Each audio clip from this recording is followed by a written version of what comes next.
¿Dónde está Facundo Castro Astudillo? ¿Dónde está? ¿Dónde puede estar Miriam Bregman? Buenas tardes, bienvenida. Buenas noches ya. Buenas noches. Mira, es una pregunta que podría ser de difícil respuesta si algunas de nosotras no contáramos con una vasta experiencia en estos casos.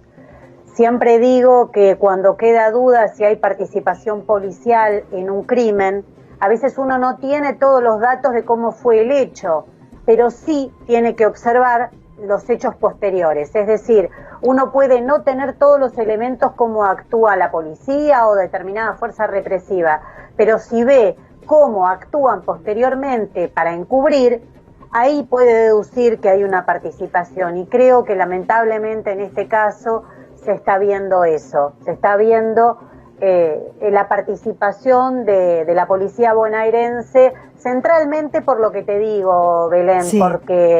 por cómo han actuado posteriormente, por estos testigos que empiezan a aparecer. Y por el perro declaran... también, ¿no es cierto? Que empezó a ladrar, parece que hasta, por ejemplo, cuando estaba en el asiento del acompañante, empezó a hacer como si cavara y, bueno, allí se encontró una mancha que podría ser compatible con una mancha de sangre, se ponía muy nervioso, por ejemplo, que sobre el patrullero, en realidad ese móvil policial es una camioneta, ¿no? En la parte de atrás, que sería la caja, también se puso muy nervioso cuando sacaron la goma de auxilio y también empezó como a mover las patas en un sentido de cavar. Allí, digamos, hay constancia de que haya estado, porque le habían dado, ¿te acordás? Una prenda que fue la mamá, una prenda de Facundo para ver qué pasaba con este perro, ¿no? Sí, y allí viene la segunda parte, ¿no? Lo primero Sí. es lo que te mencionaba antes y la segunda parte es lo que decís vos. Después empiezan cuando las querellas, que siempre en estas cuestiones hay que tener algo muy claro, que es una tradición muy profunda en Argentina, es que las familias asumen el rol de querellantes y empiezan a proponer peritos propios, investigaciones y demás. Y allí es donde empiezan a aparecer rastros serios, es decir, la policía por un lado tratando de encubrir, de desviar la investigación, testigos falsos, testigos que declaran como empleado, y cuando se averigua empleado de la policía, que tratan de desviar las pistas. Por el otro lado, las familias pueden dar con algunos datos certeros y bueno, está este caso del perito que viene con su perro, que lo hace trabajar a partir de rastros y que el perro detecta a través del olfato rastros en móviles policiales.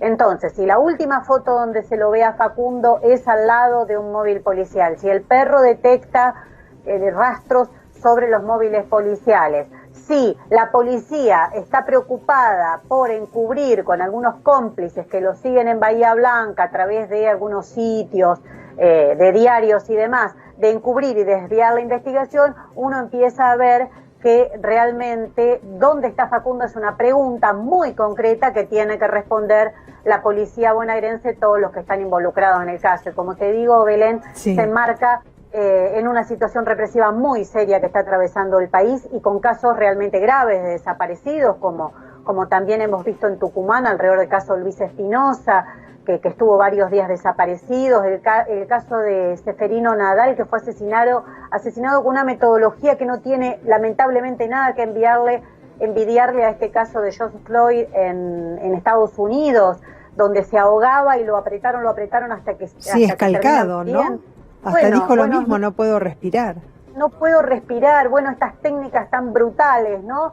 Que a veces cuando nosotros cuestionamos que a las policías se las forme en Estados Unidos bajo sus manuales o que vengan de Estados Unidos a formar las policías locales, dicen, bueno, ¿qué tiene que ver? No, sí tiene que ver, porque después vemos prácticas horrorosas que se trasladan a través del planeta y no son casualidad, son métodos brutales que se enseñan para el control social y lamentablemente lo que estamos viendo con el caso de Facundo y con tantos otros casos tan terribles es un incremento muy, muy serio del control social sobre los sectores populares, porque vos viste que después ves a otros que se van a Paraguay de viaje, que andan por ahí, no, nadie les pregunta nada, nadie les dice nada. Entonces, es claramente un control que tiene que ver, obviamente, con una situación social muy crítica que hay en muchos lugares del país y que la zona del AMBA, por supuesto que es más seria. Nosotros desde el principio, cuando comenzó la cuarentena,